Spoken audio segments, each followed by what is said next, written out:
सरस्वती नगर दिल्ली की एक posh colony थी, जहां हर फ्लैट में एसी, मॉड्यूलर किचन और हाईटेक सुविधाएं थीं।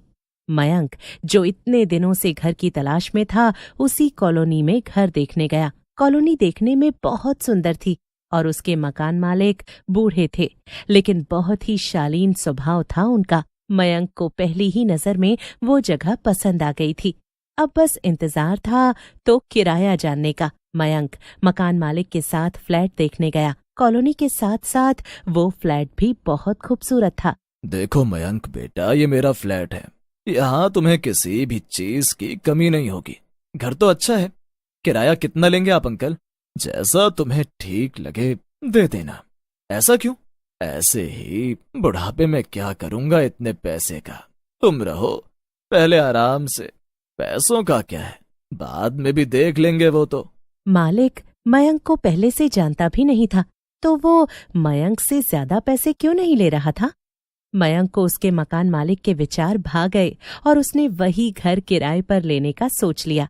साथ ही उसने सुना था कि गर्मी के मौसम में इस कॉलोनी की पहचान थी हर घर में चलता ठंडी हवा का शोर। लगभग सबके ही घर में एसी था।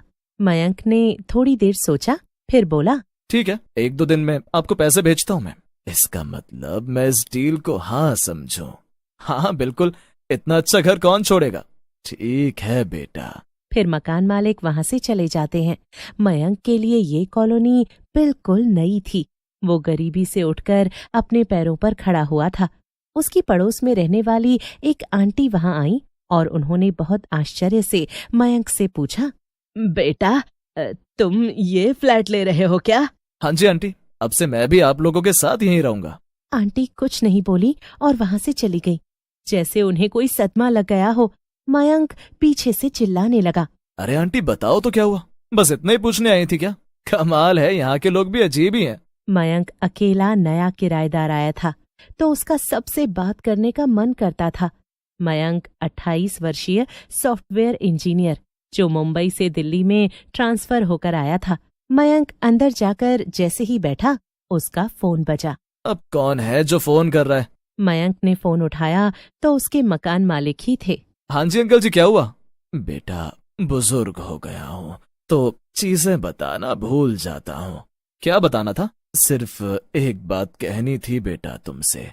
बेटा, बस एसी का ध्यान रखना, कभी कभी खुद ही बंद हो जाता है। अच्छा, बस इतनी सी बात थी। आप मैसेज भी कर देते तो मैं पढ़ लेता। मुझे लगा पैसों को लेकर बात होगी। अरे नहीं बेटा, वो तो मैंने तुम्हें बोला है, जब देना चाहो तब दे सकते हो। कोई जबरदस्ती नहीं है। चिंता छोड़कर आराम से रहो। जी ठीक है अंकल जी। मयंक ने बात को सामान्य समझा और अपना सारा सामान लेकर शिफ्ट हो गया। लेकिन उसे क्या पता था कि ये बात उसकी जिंदगी बदलने वाली है। मयंक अपने काम पर लग गया और सामान ठीक करते हुए उसे रात हो गई। मयंक ने एसी ऑन किया और सबसे पहले खाना खाया। फिर अपनी पहली रात वो आराम से सो गया। रात के करीब 3 बजे अचानक उसकी नींद खुल गई। कमरे में बहुत ज्यादा ठंड थी। एसी की आवाज एकदम बदल गई थी, जैसे कोई सांसें ले रहा हो। मयंक ने बेड पर देखा तो कोई भूतिया चेहरे वाला बैठा था। कौन हो तुम? दूर रहो मुझसे। एकदम से वो मयंक के सामने आया और अपने मुंह से मयंक के मुंह पर ठंडी हवा फेंकने लगा। उसने मयंक को मानो बर्फ जैसा जमा दिया था। तभी मयंक की नींद खुली। ये एक भयानक सपना था, लेकिन रूम में ठंड तो हो गई थी। कितना डरावना सपना था। ठंड बहुत हो गई है, एसी बंद कर देता हूँ। उसने उठकर रिमोट ढूंढा, फिर एसी देखा, वो बंद ही था, मगर कमरे में ठंडक वैसी ही थी। वो सोच में पड़ गया, क्या वाकई ये सब कुछ एक सपना था या कुछ गड़बड़ है? एसी बंद होने के बाद भी इतनी ठंडक थी जैसे उसका शरीर जम रहा हो। तभी उसे एसी से आवाज आई। मयंक बुरी तरह डर गया। उसने फिर एसी को देखा, लेकिन वो तो अब भी सामान्य था। मयंक फिर जैसे ही सोने गया तो कोई बहुत जोर से हंसा। मयंक की नींद दोबारा खुल गई, लेकिन उसने इसे अपना भ्रम समझा और वो वापस और कुछ ही समय में उसे अच्छी नींद भी आ गई। अगली सुबह मयंक जल्दी जल्दी घर से निकला और फिर रात को ही वापस आया। उसी रात जब मयंक सोया तो फिर से रात के 3 बजे एसी बंद हो गया। लेकिन इस बार मयंक की नींद गर्मी से खुली। उसने उठकर देखा तो 3 बज रहे थे और एसी आज भी बंद ही था, लेकिन आज ठंड की जगह बहुत गर्मी थी। मयंक गुस्से में उठा। ये रात को 3 बजे क्यों बंद हो जाता है? मयंक ने एसी ऑन किया और फिर जाकर सो गया। कुछ दिन सामान्य थे, लेकिन हर रात एसी ऑन करने पर 3 बजे जरूर कुछ अजीब होता। या तो गर्मी बढ़ जाती या कभी ज्यादा ठंड हो जाती। एक दिन मयंक लेट घर आया। उसने बाथरूम का दरवाजा खोला तो वहां एक भूतिया बच्चा बैठा मुस्कुरा रहा था। मयंक ने डर के मारे दरवाजा बंद कर दिया। फिर दोबारा दरवाजा खोला तो वहां कोई नहीं था। ये क्या भूतिया घर मिल गया मुझे? अंकल ने तो कहा था बस एसी में दिक्कत है, लेकिन यहाँ तो बिजली की सारी चीजों में दिक्कत है। साथ ही साथ खिड़की दरवाजे भी खराब ही हैं। और न जाने मेरा भ्रम है या सच जो मुझे दिखाई दे रहा है। मयंक को इन चीजों से डर नहीं लग रहा था।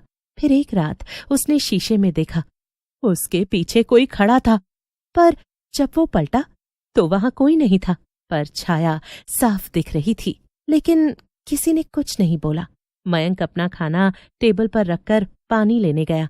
वापस आकर देखा तो उसका खाना गायब था। अब मयंक को समझ नहीं आ रहा था कि आखिर ये सब हो क्या रहा है।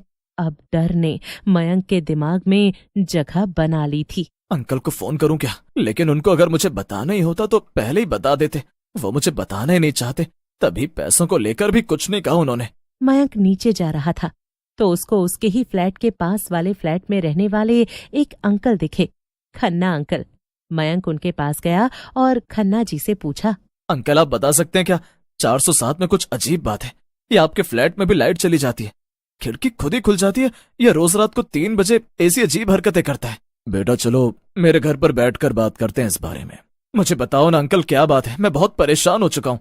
बेटा पहले एक परिवार रहता था वहां, पति पत्नी और उनका बेटा आरव।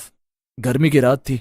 फिर क्या हुआ? आरव को एसी में सोने का बहुत मन था, तो वो अपने पापा मम्मी से जिद करने लगा। उनके पास ज्यादा पैसे नहीं थे तो उसके पापा एक सेकेंड हैंड एसी उसके लिए खरीद लाए। आरव अब जब भी सोता तो बस एसी में ही सोता, वरना नहीं सोता। बच्चे भी ना आजकल कुछ भी जिद करते हैं। हम भी तो बिना एसी के रहे हैं, लेकिन उसकी जिद उसको भारी पड़ी। वो कैसे? वो एक दिन उसके मम्मी पापा कहीं बाहर गए थे तो वो एसी को 16 डिग्री पर करके सो गया। एसी पुराना था, वो एक अलग ही गैस निकालने लगा और एसी में दम घुटने से आरव की मौत हो गई। उसके माता पिता दोनों एक घर छोड़कर हमेशा के लिए चले गए। उसके बाद उसकी आत्मा कभी मुक्त नहीं हो पाई। ये आपको कैसे पता है? जो भी किराएदार आया उसने कुछ न कुछ डरावना महसूस किया, खासकर जब एसी ऑन किया गया। वो वहां से उठा, दुकान गया, कैमरा लाया और फिर उसने अपने कमरे में एक नाइट विजन कैमरा लगाया।